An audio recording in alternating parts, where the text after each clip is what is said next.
Pero muy buenas noches, bienvenidos a Le Doy Mi Palabra. Vivimos días calientes, los últimos de esta semana antes de la hora de la verdad, la hora de las urnas de este domingo, con una elección que, como yo le dije, es mucho más importante políticamente que una mera elección de medio tiempo o renovación parlamentaria. Vamos a decidir gran parte de los años que se vienen y quiénes van a ser los responsables de reemplazar en la conducción del Estado al kirchnerismo en nuestro país. Hoy tenemos un programa cargado de candidatos, como no podía ser de otra manera. He tratado de invitar a la mayor cantidad de invitados posibles para que usted tenga toda la información, para que tome sus decisiones, aquellos que todavía están indecisos y no tienen decidido su voto. Y usted verá desfilar por aquí invitados absolutamente pluralistas. Mire, todo el espectro político. Aquí hay un ex gobernador peronista, dos ex ministros nacionales independientes, pero que hoy son opositores a Cristina Fernández de Kirchner, un líder sindical peronista, dos diputadas nacionales, mujeres de muy buena imagen, pero una es macrista y otra es opositora a Cristina Fernández de Kirchner y al propio Macri. Bueno, un abanico amplio de trayectorias, de pensamientos ideológicos, porque es usted el domingo el que tiene que decidir. Como siempre le digo, voy a saludar a los entrevistados, que luego vamos a conversar con ellos. Y luego vamos a ir a la columna editorial. Martín Lustó, muy buenas noches, gracias por estar aquí. ¿Qué tal, Alfredo? José Ignacio de Mendiguren, ¿cómo le va? Gracias. Juan Schiaretti, muchas gracias. Y el Momo Venegas, buenas noches y gracias por haber venido. Gracias. Faltan las dos mujeres que ya están llegando, que son Graciela Ocaño y Gabriela Michetti. Les cuento rápidamente, desde hace un tiempo a esta parte, vengo arrancando, algunos creen que es como una suerte de cábala, pero en realidad es una declaración de principio, con un video muy cortito de FOPEA. FOPEA es el Foro de Periodistas Argentinos, es la entidad, yo diría, la que yo más valoro, que nuclea a los periodistas, porque es la más federal de todas, porque es la más pluralista, hay periodistas del pensamiento de todos los palos políticos, y además es la que tiene desde compañeros jóvenes, periodistas que recién empiezan, hasta figuras, hasta estrellas del periodismo. Por eso me parece que FOPEA tiene valor. Y FOPEA hizo este video de 20 segundos, 25 segundos, que les recomiendo verlo porque hoy lo paso por última vez, porque dije, lo voy a pasar todos los programas hasta las elecciones, esta declaración de principio que se la recomiendo.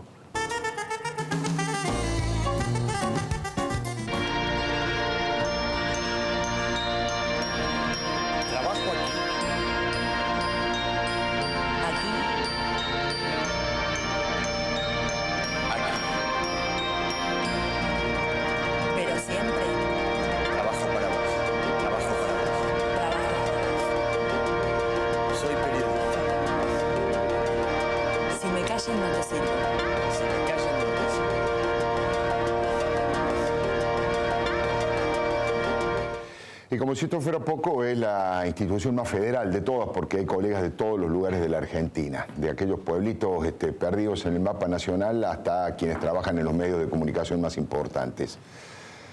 Soy periodista y si me callan no te sirvo. Y a propósito de eso, he construido esta pequeña columna editorial que he titulado Andaremos en pelotas. ¿Sabe por qué? Siempre me gusta decir que el principal insumo de los periodistas no es la noticia, como mucha gente cree, es la libertad. Con libertad uno puede ejercer un periodismo bueno, un periodismo malo o un periodismo regular. Pero sin libertad solo es posible la propaganda. Y ese es el objetivo principal de los gobiernos autoritarios como el que ha estado en este país durante estos 10 años.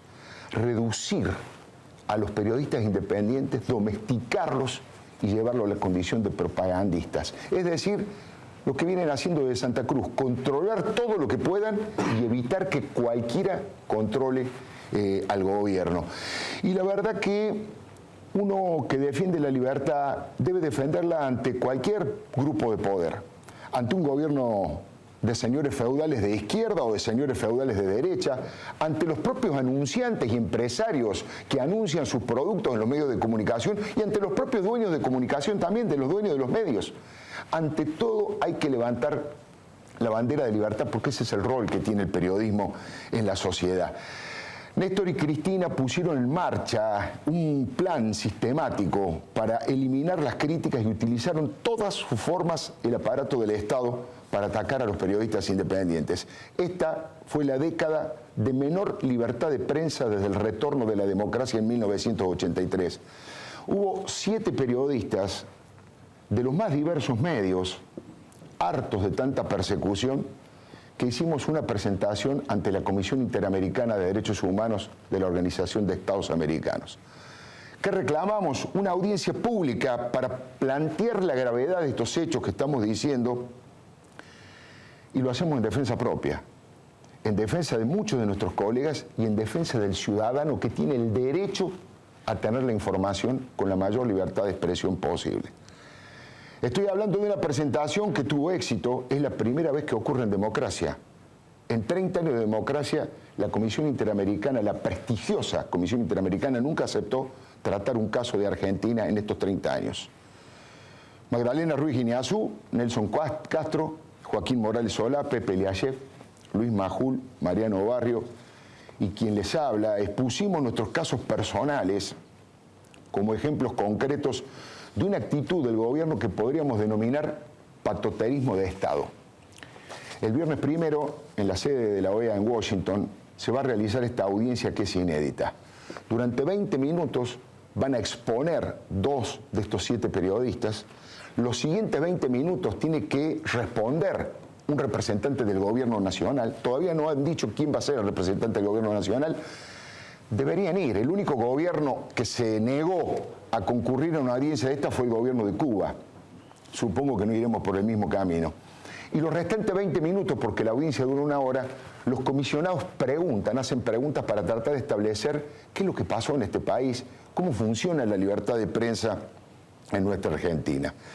Esa Comisión Interamericana de Derechos Humanos tuvo un rol protagónico durante la dictadura militar. Vino aquí cuando los argentinos vivíamos en el horror y en el terrorismo de Estado, hizo un informe impecable que denunció al mundo lo que estaba pasando en nuestro país. La propia presidenta ha hablado elogiosamente de la Comisión Interamericana de Derechos Humanos y no está sesgada desde lo ideológico. Le pongo simplemente un ejemplo.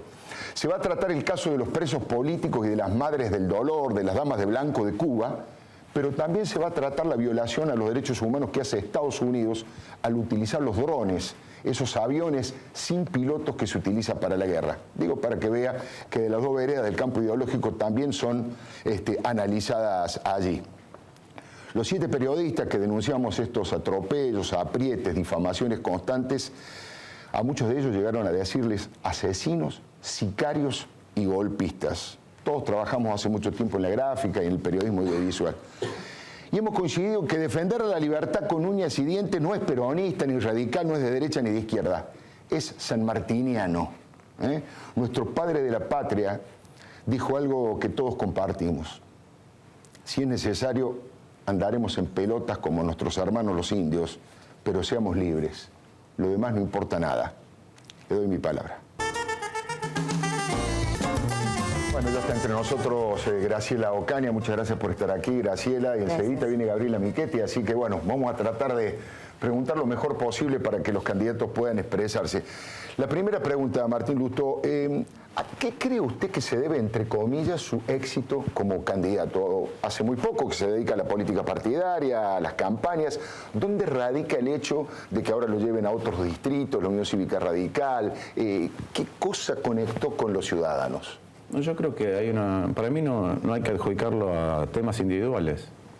Hemos generado un espacio colectivo, ese espacio colectivo eligió un método, el método le preguntó a la gente, el hecho de haber usado las PASO como corresponde generó un ámbito donde hay distintos integrantes en cada una de las listas que para mí componen una oferta de lujo.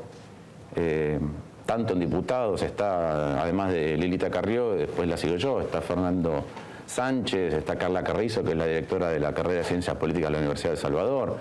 En la propia lista de legisladores porteños está Gustavo Vera, está María Eugenia Stensoro. Yo creo que el fenómeno o el mérito es del espacio colectivo y de haber elegido otro método para construir que implica abrir las tranqueras de los partidos, permitir que se desafíen los liderazgos, darle fluidez, reotorgarle, devolverle un poco de sangre al sistema. Yo creo que en muy poco tiempo ese espacio y esa metodología se ha instalado, hay interés en otras provincias, estamos lidiando en inferioridad de condiciones. ¿Por qué digo esto? Porque estamos lidiando con dos oficialismos que tienen una enorme cantidad de recursos que se vuelcan cotidianamente, no solo en la publicidad electoral, sino también en la publicidad de actos de gobierno, y sin embargo la respuesta que tenemos de la gente en la calle es muy buena.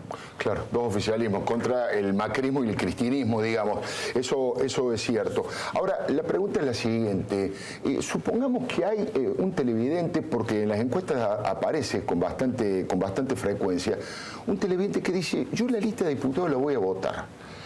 La de senador estoy un poco en duda porque Pino no me termina de convencer. ¿Qué le diría usted a ese votante? ¿Por qué Pino debería ser senador nacional y no Daniel Filmus? Ese es un gran motivo, digamos. Creo que aquel que vota a Gabriela Michetti, que es amiga, me llevo excelentemente bien con Gabriela, pero el que vota a Gabriela, que todas las encuestas dicen que va a ser senador, y además que muy probablemente Diego Santilli también, le está entregando el voto a Daniel Filmus. Yo creo que hay que votar a Pino Solanas para sacar a Filmus del Congreso, porque Filmus puede parecer moderado, pero a la hora de los bifes vota como Aníbal Fernández, vota como Pichetto. Entonces yo creo que un motivo es precisamente sacarlo a Filmus.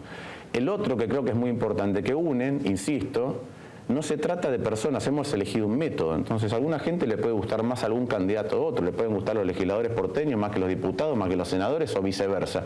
Pero lo que está eligiendo la gente es un método.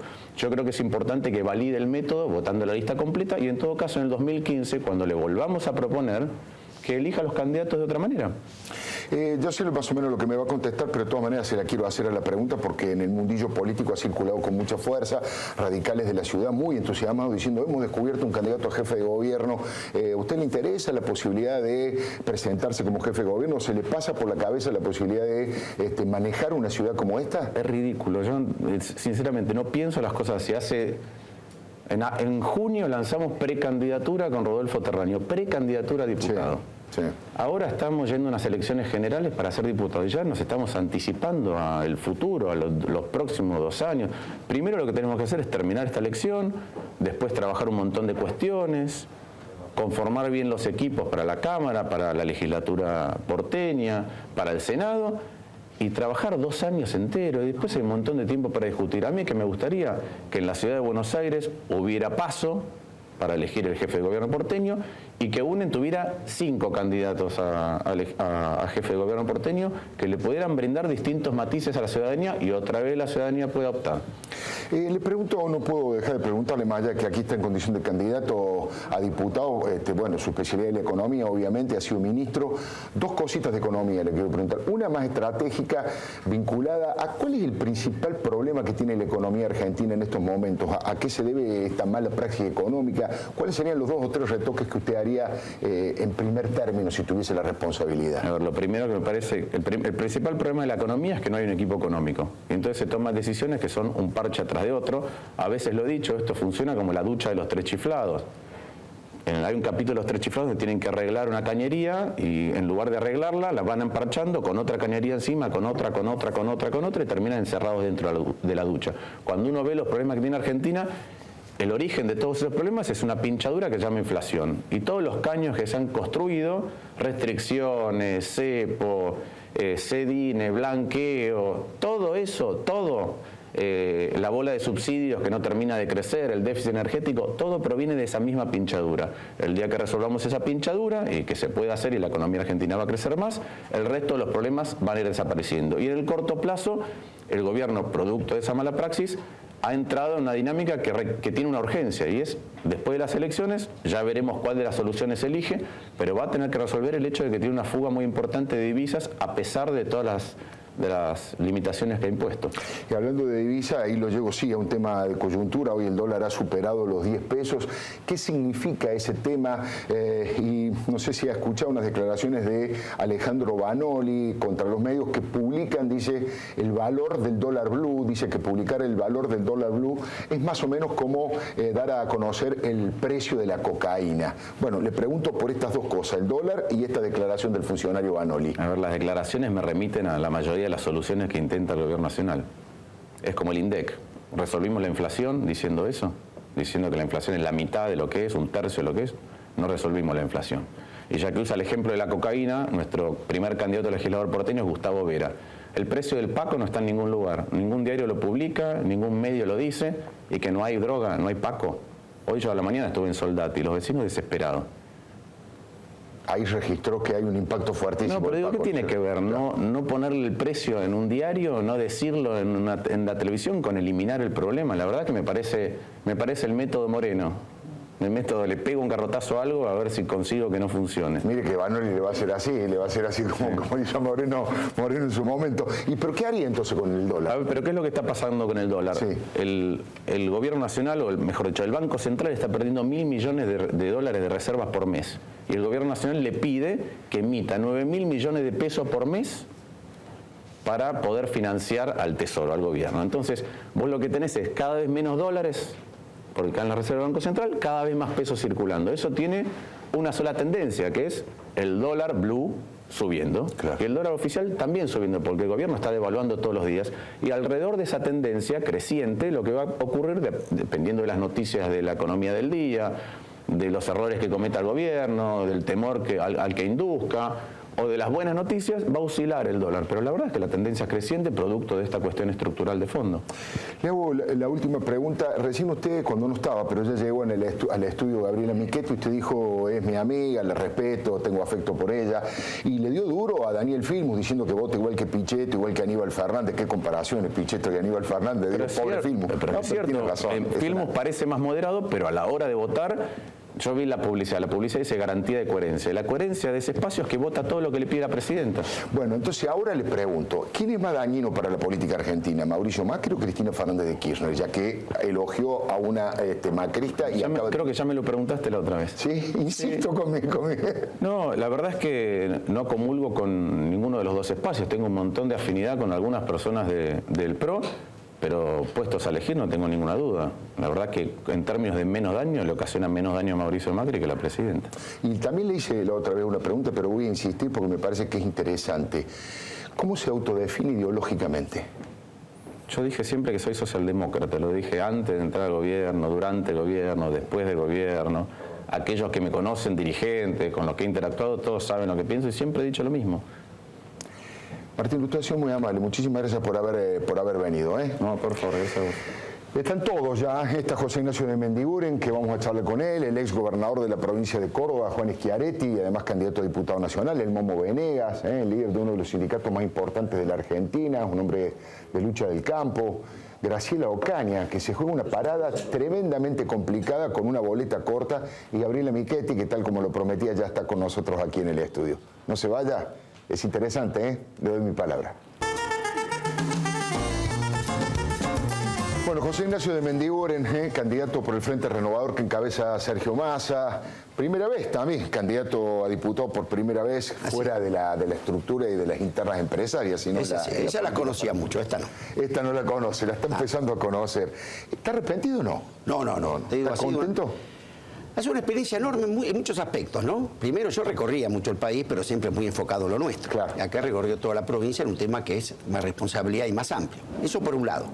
Segundo, haber conocido. La verdad que creo que estamos en un momento muy interesante de la política argentina. Lo veíamos recién en muchos, gente joven que viene con otra idea, de diálogos entre ellos, aunque de distintos partidos. Y dentro del Frente Renovador me encontré con algo que sinceramente me sorprendió mucho, que es un conjunto, cómo se ha formado, que es un conjunto con una base territorial muy fuerte, de más de 20 intendentes, no solamente Sergio Massa, digamos el Frente Renovador. Intendentes, pero una particularidad muy grande. Mira, yo creo que la Argentina, uno de los problemas que hemos tenido siempre, es el no poder trabajar en equipo. ¿Viste? En Argentina individualmente somos buenos, en equipo no funciona. Acá hay un grupo de intendentes que veo que trabajan en equipo.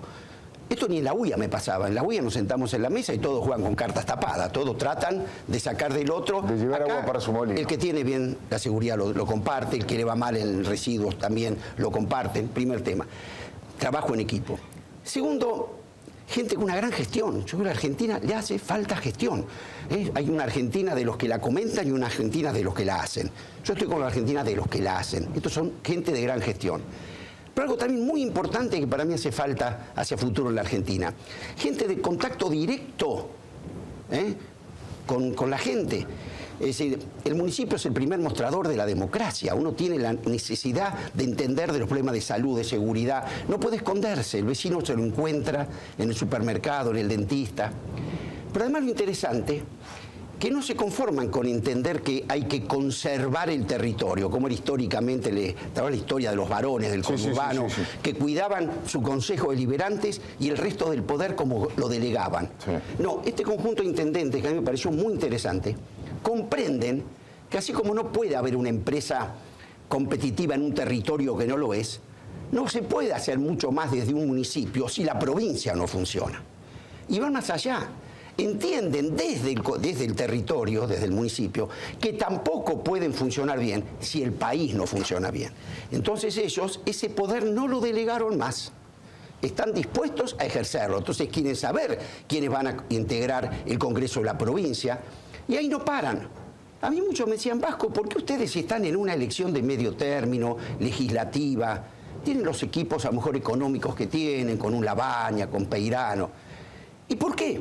Porque también entiende este grupo de intendentes que es imposible que la provincia funcione, por ende que el municipio funcione, si el país no funciona. Entonces, ¿qué es lo interesante de esto, Alfredo? Es gente con fuertes raíces en su territorio, pero también con alas, también de la visión de salir. Yo en la Argentina he visto muchas veces gente con raíces, pero que no salen del territorio. Y también he visto gente con muchas alas, sin raíces, que volaron para cualquier lado. Un día eran una cosa, otro día otra. Entonces acá creo que hay una conjunción, sinceramente, muy importante y distinta. Y lo otro que para mí también es una condición clave para poder cambiar, es estar dispuesto a jugar cuando hay que jugar. Y creo que este grupo de intendentes, porque no estaban más dispuestos a decir que sí a cosas que no compartían, jugaron. Hubiera sido más cómodo, ¿no es cierto?, esperar al 2015, no jugar, negociar su tranquilidad por 100 cuadras de asfalto o por 200 cuadras de cordón cuneta. Y sin embargo dijeron, no, vamos a arriesgar contra el gobierno nacional, contra el aparato del gobierno provincial. Y salieron juntos a jugar. Y el otro tema que también me parece trascendente ya, que es el hecho de haber salido, nada más ni nada menos que enterró para mí, casi definitivamente, la reelección en la Argentina, que estemos en ese debate. O en el debate de si Argentina la única alternativa que le quedaba era Venezuela, pues como no habíamos peleado con todo, ¿no? Bueno, creo que se ha avanzado mucho. Pero lo más importante también, Alfredo, me pareció, pensás que son 60 días desde que se decide jugar hasta que se ganan unas elecciones en la provincia de Buenos Aires contra ese aparato. Pero ¿qué es lo otro más importante? Que también impusieron agenda. Yo te pido que tengamos memoria cuál fue la agenda que se debatía en la Argentina en las elecciones anteriores. Si eran testimoniales o no testimoniales las candidaturas, si iban a asumir, temas que estaban lejísimos de lo que a la gente le pasaba. El Frente Renovador intentó imponer una agenda, que fue en el momento el mínimo imponible, la seguridad, la inflación. Y bueno, creo que después de 3 millones de votos se ha logrado que hoy el mismo gobierno que decía que la inflación era la del INDEC y que se comía por 6 pesos, hoy esté diciendo que la inflación es importante. El mismo gobierno que decía que la inseguridad era una sensación, manda 4.500 gendarmes al conurbano. Y el que decía que el mínimo imponible no se podía, bueno, hoy parece que se pudo. Entonces creo que soy optimista, primero porque hay un espacio distinto, que viene con otra impronta, que está dispuesto a jugar, no solamente a balconear la Argentina. Entonces creo que esto, y con las otras fuerzas políticas, creo que ha habido una campaña, salvo algunas excepciones, con debates ricos, con, como decíamos hoy recién Martín, que lo que pasó en Capital, que me parece muy importante, cómo se resolvió a través de las PASO las elecciones en la capital. Están pasando cosas, para mí, muy interesantes en la vida política argentina. De Mendiburo, usted habla de que destaca el coraje de Massa en haber roto con el gobierno y enfrentado en las elecciones. Usted conoce a Diana Conti, a la diputada Diana Conti. Hoy dijo Diana Conti que Cobos era un traidor y que Massa era un traidorcito, digamos. ¿Qué diferencia hay entre el que traiciona un espacio en el que estuvo trabajando hasta hace muy poco y alguien que tiene el coraje de trabajar para el postkirchnerismo, para heredar o para superar ese espacio? Primero, creo que no entro en ese nivel de descalificaciones cuando creo que lo importante hoy es que estemos discutiendo cómo vamos resolviendo lo que está. Lo que sí creo que no puede ser que para alguien traidor es aquel que no piensa exactamente igual que yo. Eso es lo que se vive en democracia, eso es así entender la democracia. Yo creo que precisamente la democracia se enriquece en el debate. Y esto es lo que creo que ha sido uno de los problemas que ha tenido el gobierno, que cuando vio que había que cambiar desde lo económico, motores que se habían apagado, en vez de empezar a trabajar juntos cómo se corregían, empezaron a negar la realidad. Como la inflación no existía, bueno, rompíamos el INDEC. Y después, ese criterio de que aquel que no piensa como yo es destituyente, amigo o enemigo, blanco o negro, no se permite el disenso. Esto le ha hecho un gran daño, y creo que al primero es al gobierno mismo. Creo que sería bueno sacar esta experiencia, no volver a repetirlo, con estas descalificaciones que, gracias a Dios, creo que en estas elecciones yo pensé que iban a ser peores y, sin embargo, espero que en todavía faltan unos días, espero que en esto se haya avanzado. Cuando usted habla, y Sergio más hablan del tema de inseguridad, la lucha contra la droga, tolerancia cero, han traído a uno de los íconos de la lucha por la tolerancia cero en Nueva York, el exalcalde Rudolph Giuliani. ¿Sirve eso? ¿Es marketinero? ¿Es para las elecciones? ¿Qué tipo de aporte hace alguien como Giuliani para un ejemplo de llevar adelante en el conurbano, por ejemplo? Por ejemplo, yo creo que cuando hay un tema tan particular como la inseguridad, que tiene miles de aristas, donde no solamente se limita a saber si es la policía o la gendarmería o una cámara o una policía municipal solamente. Claro. Las causas más profundas hay que estudiarlas. Las causas y poder tener una experiencia concreta, que no es extrapolable 100%, eso está claro, pero una experiencia concreta que nos pueda ayudar a poder avanzar más rápido en esto, a ese nivel creo que es muy bueno.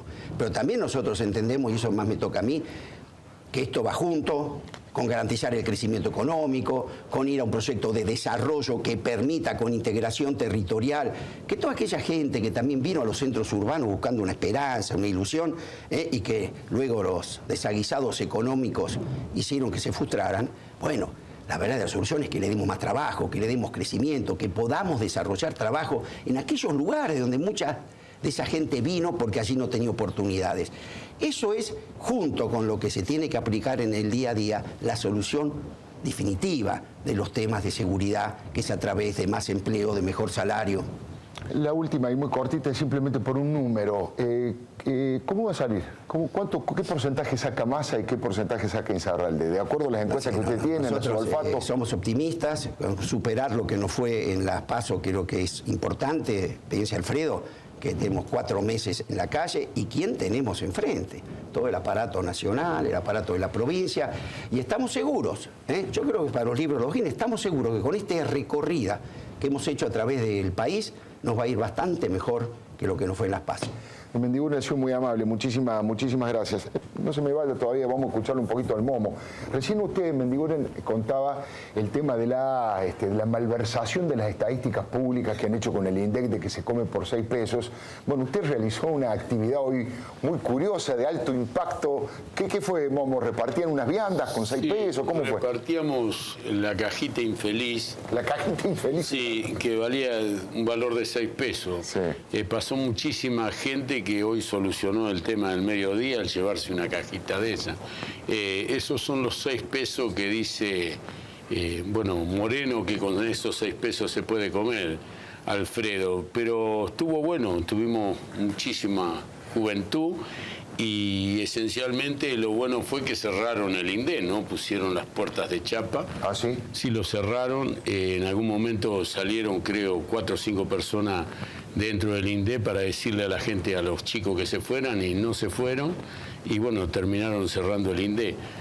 Pero bueno, yo escuchándolo a Mendiguren, cuando hablaba de que la democracia se construye debatiendo, qué raro que no fue a debatir Sergio Massa y Insaurralde cuando se hizo el debate en A Dos Voces. Yo creo que es bien cierto eso, pero también cuando se refería a los intendentes, estos intendentes exitosos que ha tenido el conurbano, que hoy están en el Frente Renovador, y que si usted va y mira el conurbano, es uno de los países más pobres del mundo, porque no tienen cloaca, no tienen asfalto, no tienen agua, no tienen nada, viven en basurales. Y muchos de esos intendentes están en el Frente Renovador. Ahora yo digo, estos intendentes no estuvieron en el conurbano. Bueno, pero se podría extender a todo el peronismo, Momo. ¿Cómo? Mire que el peronismo gobernó 20 años de los 30 años de democracia, sí, claro, gobernó el peronismo claro, en el país. Claro. Y en la provincia de Buenos Aires, digamos, ese mismo criterio se le podría aplicar a todo el peronismo. Pero totalmente de acuerdo. Yo digo, todos los que han estado gobernando hasta ahora, ¿no? Porque hay que reconocer esto. Yo digo, si esta gente que habla del futuro del país, que no pueden hablar ni del presente ni del pasado, porque fueron parte de este gobierno, que yo sepa, estos intendentes, tanto los del gobierno como los del Frente Renovador, estuvieron con el gobierno. Yo digo, qué lástima que no se han dado cuenta hace 5 años atrás de haberse parado en la vereda enfrente de este gobierno, porque la degradación que ha sufrido este país durante estos 10 años, sí, ha sido tremenda. Usted sabe que en el conurbano, Alfredo, hay gente que arma la cocina al mediodía y la desarma a la noche para tender un colchón y dormir con sus hijos. En un país inmensamente rico como tenemos. ¿Qué se ha hecho con el crecimiento sostenido de casi 9 años en este país? Eso es lo que deberíamos preguntar. ¿Y por qué estuvieron arrodillados durante estos 10 años a este gobierno? Y recién hoy se plantan 2 meses atrás en contra del gobierno. Si lo hubiera hecho yo, si yo hubiera estado 10 años con este gobierno, me hubiera plantado 3 meses antes de la elección de las PASO, ¿hubiera sido creíble yo? ¿Por qué tienen que ser creíbles ellos? En su recorrida, Momo, la gente, ¿a quién responsabiliza más por esta situación que usted ha descrito con tanta crudeza? ¿Al gobierno nacional, a Cristina Fernández? Bueno, todo el mundo habla del gobierno nacional, pero el gobierno nacional no lo hizo solo a esto, ¿eh? Mientras yo hace 8 años vengo hablando de este gobierno, todos los demás estaban callados, salvo el compañero Schiaretti acá, que siempre ha estado, ¿no es cierto? Cuando fue gobierno de la provincia de Córdoba se le plantó también al gobierno nacional. Muy pocas voces se escuchaban, ¿sí? Muy pocas voces. Entonces digo yo, el tema que sufre este país, la inflación, ¿sí? La inseguridad, la falta de trabajo, la pobreza, todo tiene que ver con la corrupción. Acá el meollo de la cuestión es la corrupción y nosotros le tenemos que decir un nunca más a la corrupción. Nosotros no podemos aceptar que los corruptos sigan gobernando el país. Y cuando hablo de los corruptos, me refiero a estos señores que han aumentado su patrimonio durante el gobierno de los 10 años, ¿sí? Y que siguen gobernando. Sí, yo digo, tenemos que decirle un nunca más a la corrupción. Si acá no hay corrupción y se pone este país en marcha, que tiene un potencial para desarrollar, Alfredo, no tenemos ninguna duda. Pero esto se hace con honestidad, con gestión y con trabajo, no se hace de otra manera. Momo Venegas, muchísimas gracias por haber venido. No se vaya, ya están aquí, vamos a conversar con ellos, con Juan Schiaretti, ex gobernador de Córdoba, candidato a diputado, con Graciela Ocaña, que va en una pelea realmente audaz en la provincia, en la ciudad de Buenos Aires, aquí en la capital federal con boleta corta, y Gabriela Michetti, que todas las encuestas hablan de una actuación realmente importante. Así que vamos a hablar por qué, cuál es su proyección futura y dónde cree Gabriela que están los méritos de su partido, de su líder, de ella misma como candidata. Eso en instantes. Ya venimos, le doy mi palabra. Bueno, la posibilidad de conversar con el ex gobernador de Córdoba. Muchísimas gracias por estar aquí, candidato a diputado. Bueno, en las PASO ganó la lista del peronismo cordobés, del cordobesismo. ¿Cómo vienen ahora las elecciones para este domingo 27 de octubre, Schiaretti? Todas las encuestas indican de que nosotros vamos a repetir el triunfo, pero siempre digo que la verdadera encuesta es cuando se cuentan los votos. Y nosotros, con humildad, sin agredir a nadie, sin contestar a agravios, vamos llevando nuestro mensaje, que es el de la defensa de Córdoba, de una Córdoba que está siendo agredida por el gobierno nacional, una Córdoba que está siendo discriminada por el gobierno nacional. Imagínense, Alfredo, ellos firmaron un acuerdo cuando se sintieron débiles, porque el problema con Córdoba empezó, como recién se dijo acá, cuando yo fui el único gobernador peronista que se plantó para defender al campo. Ahí también en el 2008 tentaron ahogarnos financieramente, dijeron que no nos debían nada. tuvimos que iniciarle juicio ante la Suprema Corte por lo que nos debían de la caja de jubilación. En la audiencia me acuerdo que el actual vicepresidente, era ministro de Economía, fue hasta reprendido por los jueces de la Suprema Corte porque decía que no nos debía nada y los jueces decían, oiga, usted le debe, puede discutir cuánto le debe. Y después que perdieron la elección en el 2009 y se sintieron débiles, me dijeron, gringo, vení, vamos a pagarte lo que te debemos. Firmamos un acuerdo, lo homologamos en la Suprema Corte, cumplieron un año, en cuanto se volvieron a sentir fuerte el kirchnerismo en el 2011, no cumplieron más. Y nos deben a hoy, entre la caja de jubilación, las viviendas que hicimos nosotros, tenía que pagar la Nación y obra pública, 6.400 millones de pesos. 6.400. ¿Cuánto es el presupuesto de Córdoba? El presupuesto de Córdoba son 30, 32 mil, un 20%, pero el equivalente a 120 hospitales de alta complejidad, como el Hospital Córdoba, que lo hemos rehecho, el equivalente a hacer 650 escuelas, el equivalente a comprar el kit de material para 80.000 viviendas sociales, o el equivalente a hacer 800 kilómetros de autovía o 1.400 kilómetros de asfalto. Esto es lo que nos deben a Córdoba porque intentan afección. Entonces, para nosotros es central la defensa de Córdoba. Y nosotros venimos al Congreso de la Nación a buscar los recursos que son de Córdoba, para que nos transfieran automáticamente lo que nos deben de la caja de jubilaciones y que a partir de ahora sea así, para cambiar la ley de reparto de impuestos, porque la ley de coparticipación habla mitad para la Nación, mitad para provincia y municipio, claro. Y hoy tiene casi el 76% la Nación y entre 24 y 25 provincias y municipios, y a bajar las retenciones del campo, Alfredo, porque de Córdoba se llevan 2.500 millones de dólares al año en concepto de retenciones, y vuelve menos del 10% de un mal impuesto. Estas son las cosas que venimos a plantear al Congreso de la Nación, junto con otros temas que tienen que ver con la marginación social y la fragmentación social que ha producido esta década de un gobierno que es feudal. Yo escuchaba que hablaban, ¿cuál es el principal problema de la economía? Es que un gobierno feudal no le interesa otra cosa más que ganar las elecciones. Entonces, el eje común que tiene es incentivar consumo para ganar las elecciones, y eso está agotado históricamente, como también se agotó políticamente, que si el pueblo argentino ratifica con su voto, ahora el domingo, lo de las PASO, se acabó el sueño de la reforma y reelección, porque también los feudales, el único candidato que tienen es el señor o la señora feudal. Y venimos a trabajar junto con otra fuerza en temas como el 40% casi la población trabajando en negro.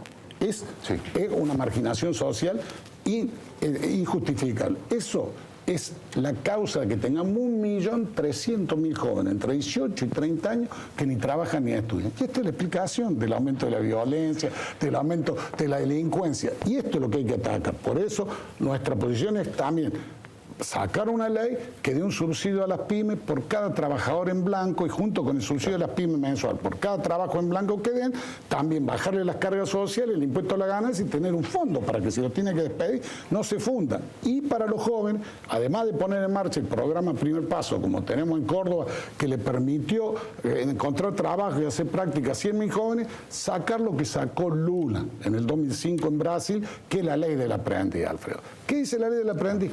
Obliga a las empresas del sector privado a tener el equivalente al 10% de su personal con jóvenes aprendiendo el oficio, haciendo práctica 4 a 6 horas por día por un año, máximo 2. Y la parte que aprenden el oficio lo paga el Estado, la parte que hacen práctica la empresa. Si nosotros sacamos una ley así, hay 6.300.000 argentinos en empleo formal, son 630.000 jóvenes que sacamos de la calle, le enseñamos un oficio y le damos la chance de trabajar. Esta ley, junto con el 82% móvil, con el cambio de impuesto a la ganancia, que una vergüenza, se ha transformado un impuesto al salario y un impuesto a la exención a la clase media, que paga una barbaridad de impuesto a la ganancia, son cosas que me parece que nos permitirían avanzar en la solución de estos graves problemas sociales argentinos, porque creo que también alumbra un nuevo tiempo, Alfredo. Me parece que el nuevo tiempo que alumbra en Argentina, ahora que se agotó el ciclo kirchnerismo, tiene que ser de más diálogo, más consenso. ¿Cómo esto de que alguien que da una opinión se lo maltrata diciendo que es un anti-argentino, digamos, como decía recién el caso que usted menciona? Claro. Es una barbaridad. El que piensa distinto no es un anti-argentino, es un argentino con el cual tenemos un lugar y un destino en común. Me parece que viene un tiempo de diálogo, y creo que no hay que esperar hasta el 2016 para en el Congreso de la Nación resolver estos temas que permitirían mejorar la situación del país, comenzar a resolver la gran deuda que es este gobierno, que es la de la marginación social. Estaba pensando que cómo usted describió la deuda y la forma en que es una suerte de unitarismo extorsivo que practica el gobierno, pero digo, además de eso hay como una suerte de infantilismo caprichoso. Es desembarco en Córdoba y no le aviso al gobernador, hago un acto en la isla kirchnerista en Villa María, o en ese tipo de cosas son incomprensibles a esta altura. Es incomprensible, y nosotros tuvimos la desgracia de tener muchas hectáreas que llamar. Bienvenido sea la visita de la autoridad nacional, de la presidenta, y bienvenido sea la ayuda. Ahora, el sentido común indica que usted va a un lugar donde ha pasado una desgracia y pone en contacto con el que está manejando la situación para no superponer esfuerzos. Seguro, sí. Digamos, a mí me tocó como gobernador asistir a municipios que habían sufrido tornados, que eran intendentes de otro signo político. Pero lo primero que hacía, me bajé y le decía al intendente, bueno, ¿qué hace falta? ¿Cómo puedo ayudar? ¿Qué puede hacer la provincia del proveedor? Esto no indica el sentido común, no tentar establecer una competencia que no tiene ningún sentido y que termina perjudicando a los damnificados. Pero a mí no me extraña, fíjese el presupuesto del 2014. ¿Sabe cuánto le destinaron de obra pública? Córdoba, que es la segunda provincia del país, que la cruzan un montón de ruta nacional, solamente un poco más del 1% de lo que tiene previsto el Ministerio de Planificación. O sea, y 43% menos que lo que pusieron en el presupuesto 2013. ¿Sabe cuánto le pagaron a Córdoba en 6 meses de vivienda y nos deben 250 millones de pesos de vivienda? El 0,1%. Nos pagaron 3 millones cuando el Ministerio de Planificación pagó más de 3.000 millones. Somos la última provincia en cuanto a recibir fondos para vivienda. Obviamente, la anteúltima es Santa Fe y la antepenúltima es Corrientes. Digamos, son los gobiernos provinciales que no forman parte de la claque de aplaudidores de la presidenta, ¿no? Schiaretti, le hago una última pregunta. Los candidatos opositores han cabalgado fuerte sobre esta suerte de gran escándalo que se ha generado en el tema del narco, de las vinculaciones con la policía y esta explosión de sectores de las propias fuerzas vinculados al narcotráfico. ¿En qué aspecto cree que han fallado, si es que han fallado en algo, y de qué manera se puede salir a combatir algo tan grave que ha terminado en Santa Fe, por ejemplo, con un atentado al gobernador como el caso de Bonfatti? El peor atentado que nos pasó en democracia, porque le tiraron a matar. Se ve alguien parado ahí en el living de la familia Bonfatti, seguramente hubiera sufrido heridas que podían ser mortales. Vea, el tema del narcotráfico es muy serio para estarlo manejando en una campaña electoral y trasciende una campaña electoral. Y el problema central que tiene Argentina con el narcotráfico, que es un delito federal, es de que nos hemos transformado a partir de que Brasil sancionó la ley de derribo y puso los radares en la frontera, en el principal lugar de salida de la droga hacia Estados Unidos y Europa, que son los dos mercados consumidores. Brasil, ¿qué dijo? Puso los radares en la frontera y dijo, señores, si entra un avión narco y no obedece la orden de bajar después de una serie de advertencias, hay facultad de derribarlo. Argentina no la puso. ¿Está de acuerdo usted con esa la ley de derribo brasileña? En el Congreso. ¿Cómo no voy a estar de acuerdo si nosotros tenemos que poner la ley de derribo, porque me cuentan los pilotos de Fuerza Aérea que se le ponen al lado los aviones narcos y se les ríen los aviones narcos? Y hay que radarizar la frontera. Hay 2 radares que funcionan en la frontera norte y funcionan 7 horas por día, Alfredo.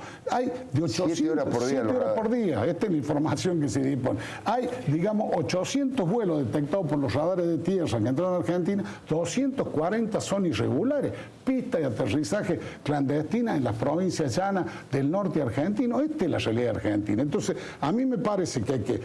porque una vez que la droga entró, Alfredo, se va a todas las provincias. Esta es la verdad. La droga entra a todas las provincias y pareciera que no hay noción de la seriedad y el infierno en el cual nos enfrentamos los argentinos si no tomamos ya medidas en conjunto contra el narcotráfico. Me parece que hay que sancionar la ley de derribo, hay que poner los radares, hay que crear una fuerza especial del gobierno nacional, ya que el delito es federal y tiene jurisdicción la nación, y un protocolo de coordinación con las provincias.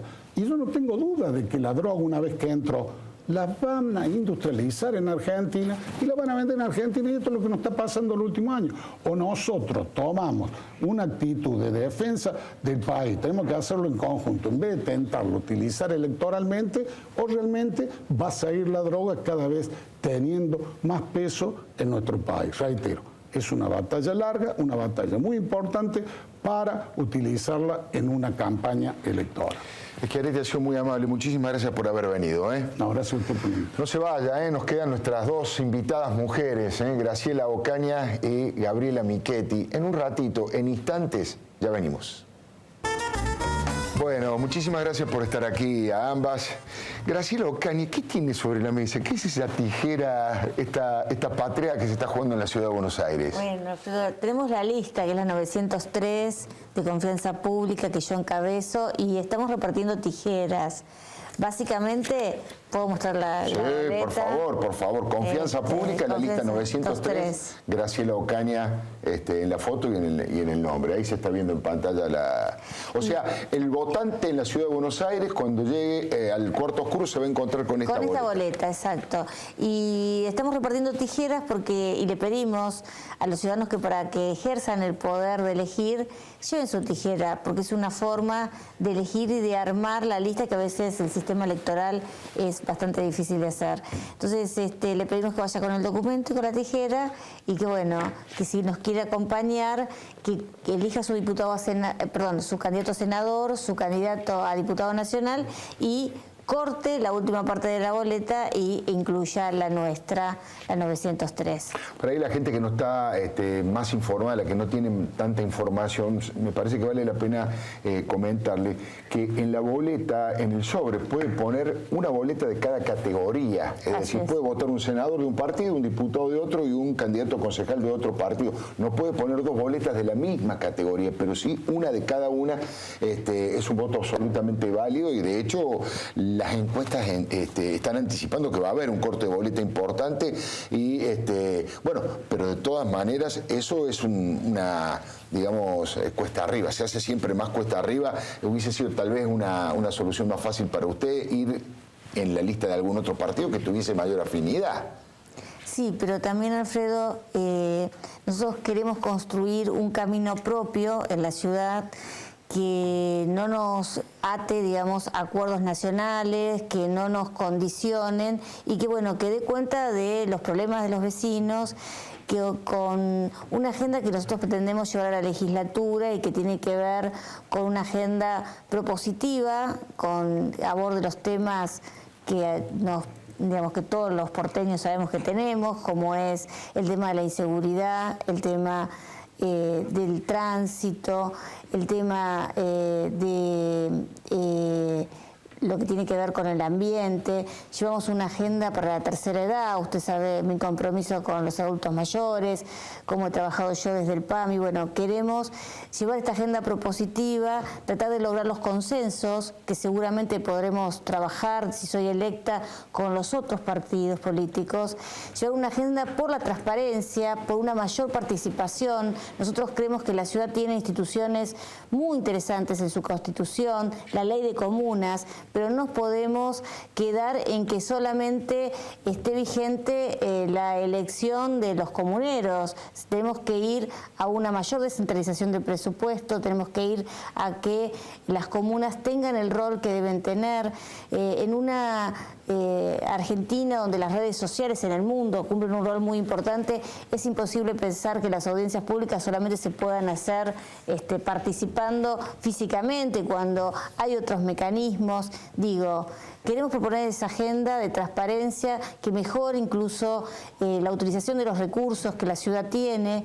Queremos proponer una agenda de control, porque siempre es bueno controlar a los ejecutivos, y bueno, lo vamos a hacer siempre con la misma responsabilidad con la que he llevado adelante todas mis gestiones. Graciela Ocaña, me imagino que le habrá resultado simpático y positivo que Mirta Legrand haya expresado públicamente que la va a votar usted, incluso hizo una convocatoria. No es habitual que una figura de la televisión públicamente diga que llama a votar por usted, ¿no? ¿Eso cómo fue? Sí, la verdad que le agradezco mucho a la señora Legrand, que me dio un apoyo muy grande, no solamente suyo, sino el pidiendo a su audiencia que era necesario que yo estuviera en la legislatura y que la gente me votara, y mostrando la boleta. Así que yo le agradezco mucho, y la verdad es que son esos apoyos que a uno lo llevan a seguir pujando y a seguir peleando en esto que, como usted decía, no es un camino fácil, ¿no? El de ir con una boleta corta.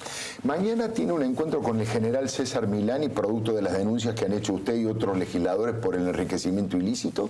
Sí, así es porque el general Milani ha decidido querellar a 5 legisladores por cumplir su función, que es ante un hecho que podría tratarse de un delito, denunciarlo a la justicia, y la verdad hay tantos elementos que el fiscal ha entendido de que debería abrirse la investigación, y el juez ha pedido una cantidad de medidas respecto al patrimonio de Milani, ¿no? Hay que recordar a la audiencia, Milani está a cargo hoy de todas las Fuerzas Armadas por decisión de la presidenta Cristina Fernández de Kirchner, y sobre él pesan no solamente esta causa sobre enriquecimiento ilícito, sino también, lo que es más grave, por graves denuncias por violaciones a los derechos humanos en su actuación durante la dictadura. Y creo la verdad que los argentinos a 30 años de democracia no merecemos tener a Milani a cargo del ejército. Pero más allá de eso, mañana iremos a esta mediación, porque él pretende iniciar una querella por 2,5 millones de pesos contra los legisladores. Así que bueno, como en otros casos responderemos, y la verdad que nosotros tenemos todos los elementos porque la denuncia está sentada en hechos. Básicamente las declaraciones juradas del propio Milani, que cuando uno suma y resta, digamos, sus ingresos, su patrimonio y un estándar de vida mínimo para una familia tipo, ¿no? No cierra. Graciela Ocaña, muy amable y muchas gracias por haber venido. No, muchas gracias por la invitación. Bueno, Gabriela Michetti, recién estábamos comentando fuera del micrófono que si a juzgar por las encuestas, las que todos prácticamente plantean, el resultado se va a confirmar, incluso va a aumentar la diferencia y la cantidad de votos de lo que ocurrió en las PASO. ¿Eso la tranquiliza, la preocupa? La verdad que nosotros sentimos que puede haber, digamos, claramente un aumento de la cantidad de votos que sacamos en las PASO. Eso es así, sobre todo porque, bueno, porque estamos mucho haciendo campaña en la calle, vos lo sabés, estamos siempre tratando de tener una campaña muy en contacto con los vecinos y, digamos, y ha sido como una marca del PRO siempre. Timbre y vecino, y entonces, exactamente, vecino, mucho timbre, hicimos timbrado con Mauricio también, que lo suele hacer como jefe de gobierno, digamos, y sale, digamos, lo suele mantener una vez por mes o 2 veces por mes, nadie se entera, digamos, pero él sale a hacer eso. Y bueno, y se nota, digamos, que hay mucho apoyo y muy buena predisposición a acompañarnos, así que por ese lado estamos muy contentos y bueno, yo siento obviamente la tranquilidad de que creo que hemos hecho una buena campaña. Los votos, como decía recién Schiaretti cuando estaba acá hablando antes, los votos se cuentan en el momento que termina la elección, digamos, ¿no? Y uno tiene que ser prudente con eso, porque las encuestas muchas veces tienen que ver con un momento, digamos, una foto del día, la gente a veces cambia el voto de un día para otro porque hay algo que no le gustó o hay algo que le gustó, y entonces, digo, tenemos que tener cuidado con eso y estar tranquilos con lo que uno dio en la campaña. Yo creo que hemos dado todos, en el equipo entero, lo mejor que pudimos. Nos podremos haber equivocado, pero dimos todo. Entonces ahora hay que esperar los resultados el domingo. Estaba pensando respecto a eso. Usted fue muy crítica tanto de Filmus como de Pino Solanas en el debate, pero bueno, Pino le dijo algo que era kirchnerista y no se había dado cuenta, eso fue una cuestión de alto impacto. Supongamos que usted tiene que votar por uno de los dos. ¿A quién prefiere tener de compañero en el Senado? ¿A Filmus o a Pino Solanas? La verdad que en algún momento me hicieron esa pregunta, Alfredo, y a mí no me sale preferir a alguno de los dos, ¿no? Estoy muy metida, muy involucrada en un proyecto político, tengo muy claro, digamos, que quiero estar en este lugar, y entonces es muy difícil cuando uno está así, tan convencido de su proyecto, salirse de ese lugar y decir, bueno, a ver, ¿quién votaría? Es muy difícil para los políticos, claro. O sea, le va a pasar con cualquiera que usted le pregunte, digamos, es muy difícil eso. Entonces, yo creo que, bueno, que eso lo define la gente, nosotros tenemos que estar tranquilos y esperar que la gente nos acompañe, porque hemos hecho, me parece, lo suficiente y mucho como para decir, bueno, nos hemos ocupado de que los recursos públicos le vuelvan a los vecinos en cosas concretas, ¿no?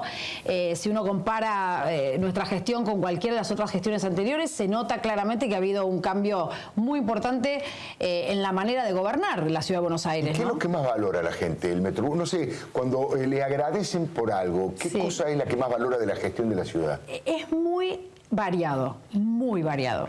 Porque cada barrio tiene cosas que le han tocado por algún lado la vida al vecino. Los espacios públicos es un tema muy importante porque hemos recuperado más de 80 espacios públicos de la ciudad, y de esto hablo de espacios públicos importantes. Después están plazoletas, espacios que por ahí han sido plazas chiquititas, bueno, no los contamos, pero digamos 80 espacios públicos que tienen que ver con parques y plazas grandes. Entonces, en todos los barrios hay personas que han logrado volver a salir a tomar mate a la plaza, digamos, o llevar a sus hijos a la plaza. Nosotros hemos puesto juegos integradores, por ejemplo, que no había ninguno en la Ciudad de Buenos Aires, en ninguna plaza. Hemos puesto en casi todas las plazas grandes o parques grandes juegos integradores para que los chicos, digamos, que tienen discapacidad con los que no tienen discapacidad puedan jugar integrados, digamos, y eso también a las familias les gusta mucho. Eso en el espacio público. Después, los que mandan sus hijos a la escuela, obviamente notan que los chicos ahora tienen inglés, que los chicos tienen su computadora de primer grado, que tienen centros de apoyo escolar y que no hay que pagar un profesor particular, sino que el gobierno de la Ciudad de Buenos Aires, el Estado, les está dando ese apoyo de manera gratuita, que las escuelas tienen calefacción, que las escuelas están en condiciones y tienen un mantenimiento en la infraestructura edilicia. Obviamente hay que seguir trabajando para que estén como uno quiere que estén, ¿no? Porque son escuelas que en muchos casos son edificios muy viejos y hay que hacer mucho mantenimiento para que nosotros, digamos, así nos gusta como quedan. Bueno, otros en temas de algunas obras de los hospitales, otros en temas de cultura. Digamos, hay mucha gente que está fascinada con la usina del arte, por ejemplo, ¿no? En la zona sur, en La Boca. Bueno, entonces hay variedad. El Metrobús es como digamos, es como un símbolo que hace, digamos, como que le da un moño, digamos, ¿no? O una cintita, digamos, a muchas de las cosas que hemos hecho, porque es como la cosa de la apuesta al transporte público, de un gobierno que claramente define que lo que tenemos que hacer es apostar al transporte público con los recursos públicos, y entonces ahí tenés los 16 pasos bajo nivel, había 4 en toda la ciudad, en 5 años construimos 16, están las estaciones del subte, está la obra del Metrobús, los otros Metrobús que van a venir, los carriles exclusivos, bueno, entonces hay una apuesta y la gente la nota. Y después hay un montón de gente que se ve beneficiada con recuperar tiempo concreto de su vida a través de eso, ¿no? Y al revés, ¿y cuál es la factura más importante que le pasan? ¿Cuál es la crítica, la asignatura pendiente? ¿Qué le están reclamando donde tienen que corregir errores que han cometido o temas a los que no han abordado? Más que nada es, diría yo, la continuidad de cada una de estas políticas, ¿no? O sea, cuando vos hablas de educación, te dicen, bueno, está bueno esto, está muy bien aquello, pero queremos, como decía recién, que se siga trabajando en la obra de la escuela porque nos falta, no sé, agrandar el patio, o nos falta... Entonces, en cada una de estas políticas que ya se comenzó a trabajar, bueno, la gente empieza, obviamente, a reclamar digamos, un estándar superior, porque cuando se ve que se puede, digamos, es bastante paradójico, pero es así. Los gobiernos que no hacen tienen bastante poco reclamo de la gente. Claro, la demanda baja. Porque en realidad es como que hay como un acostumbramiento a que, bueno, como no se puede hacer nada, digamos, ¿para qué voy a reclamar? Cuando uno está haciendo, obviamente que sube la demanda y está muy bien, porque son los recursos de los impuestos de la gente. Entonces, nosotros logramos que la inversión que se hacía en la ciudad, que era del 3% del presupuesto promedio, 3%, imagínate, o sea, es nada. La llevamos hoy al 23% y tiene que seguir creciendo. Entonces, hay como una demanda de continuidad en la vereda, bueno, en las calles, en la poda, cada uno tiene su tema, ¿no? Cada barrio tiene su tema. Y bueno, y está muy bien, es como se debe seguir trabajando. Recién hablábamos con Graciela Ocaña respecto del apoyo de Mirta Legrand. Bueno, en el caso suyo, otra figura también muy popular de la televisión como es Marcelo Tinelli.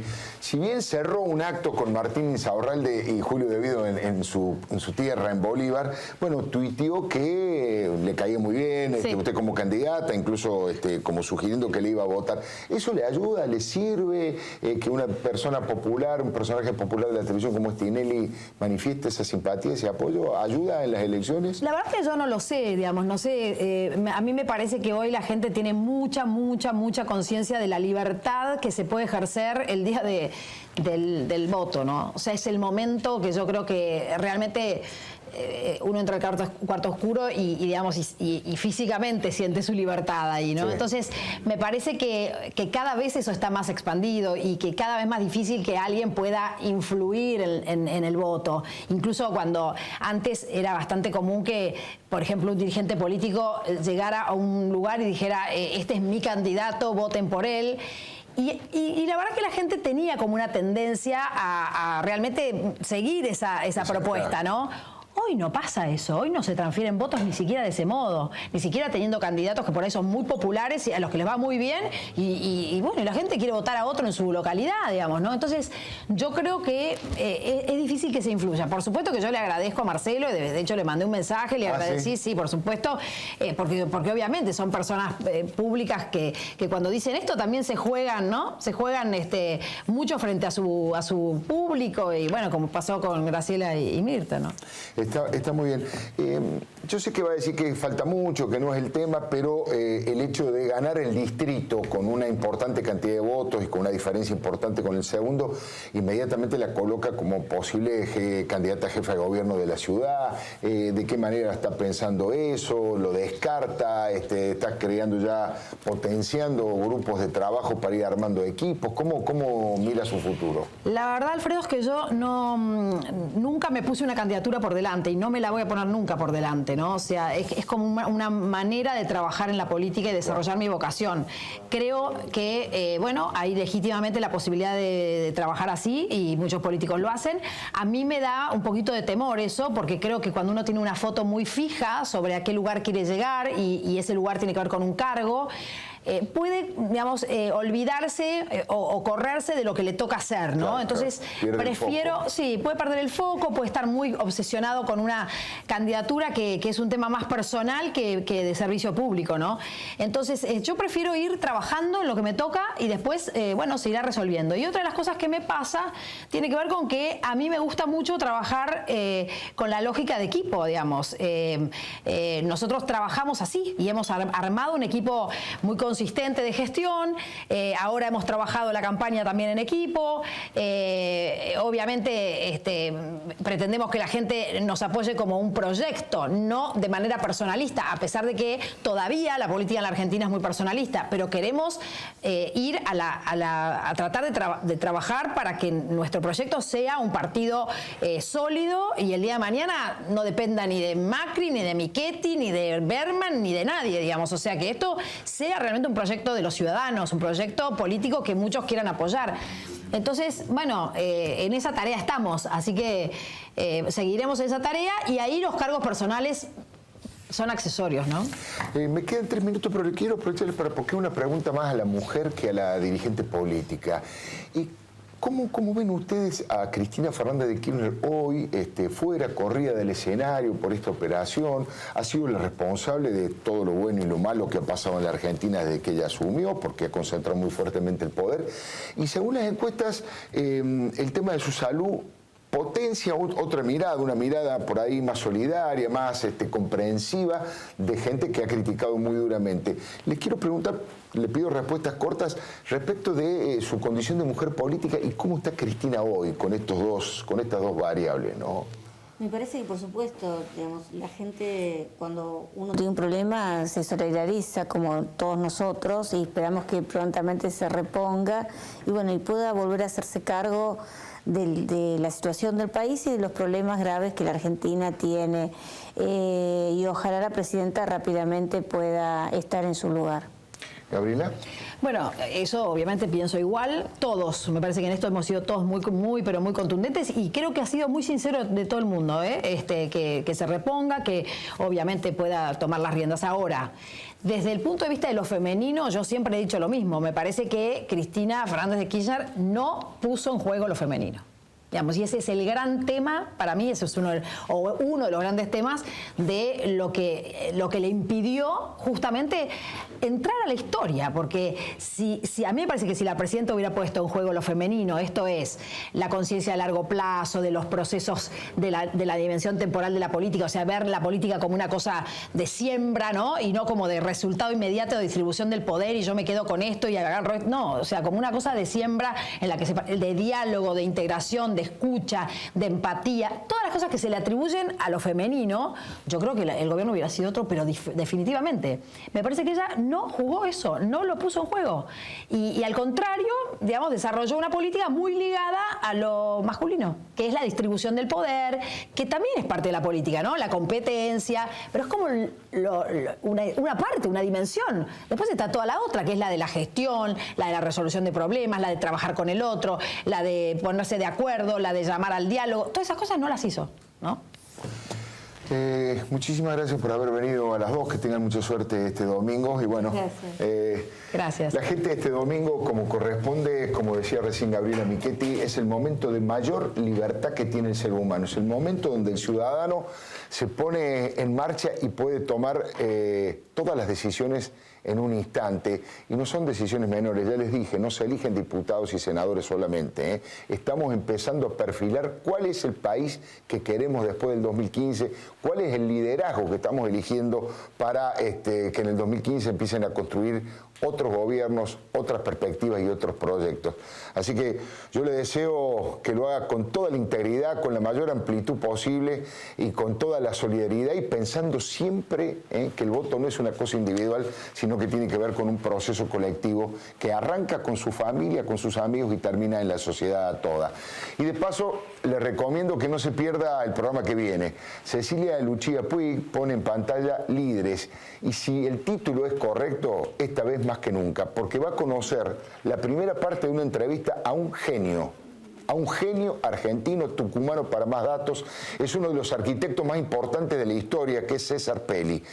Cecilia ha tenido posibilidad de entrevistar al que hizo verdaderas joyas de la arquitectura, las Petronas en Kuala Lumpur, por ejemplo, la Torre de Cristal de Madrid, la Torre de Shanghái. Bueno, esa es la entrevista que se viene ahora, esa es la posibilidad que nos da Cecilia Lucía Puig y le recomiendo que se quede en el canal 26. Y a usted lo espero este domingo con la cobertura de las elecciones especiales que va a hacer el canal y el próximo martes esperemos con alguno de los ganadores que quieran venir a comentar qué fue lo que pasó este domingo que viene. Mucha suerte, le doy mi palabra.